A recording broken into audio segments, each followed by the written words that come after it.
Authored by Leith Fadel and Andrew Illingworth of Al Mazda News, the Syrian Arab Army's SAA Tiger forces arrived in northern Hama this week with a big surprise from their previous operations in the Deir ez-Zor governorate. Units from the Tiger forces were seen armed with US-manufactured weapons that were seized from the Islamic State (ISIS) during the two-month-long battle in Deir ez-Zor.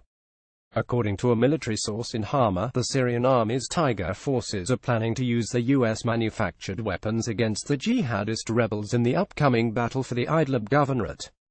Among the US-manufactured weapons transferred to the Idlib front were a large number of TOW missiles that were previously supplied by Washington to the rebel forces in Syria before they were later sold to the Islamic State.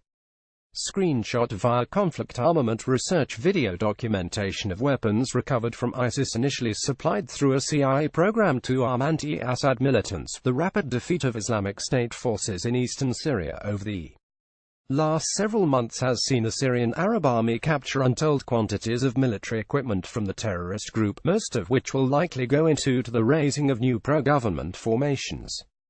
As Syrian pro-government forces chased ISIS out of its main strongholds along the western shore of Euphrates River, the jihadist faction never had the time to relocate its weapons stockpiles. The inevitable result of this was that such stockpiles came into the possession of the Syrian army.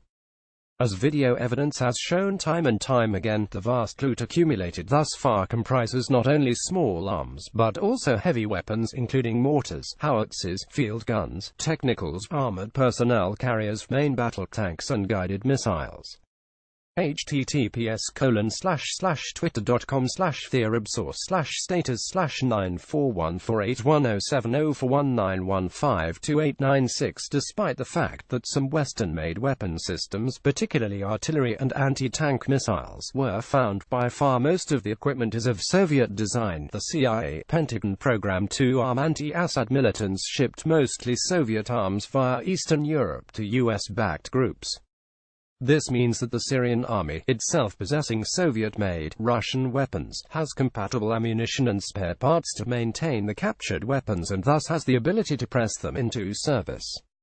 Utilizing this huge captured arsenal, it is expected that the Syrian army will raise new formations, not only within its own service, but also within pro-government militias, namely the National Defense Forces. In addition to raising new units of local fighters whose job it is to protect recently liberated territories throughout the provinces of Homs, Hama and Deir ez-Zor, the Army's 5th Assault Corps formation is also predicted to expand. To this end, the sheer amount of arms captured from ISIS ensures that many thousands of fresh recruits can be quickly provided with assault rifles and rocket launchers as well as the fire support assets the new units will require.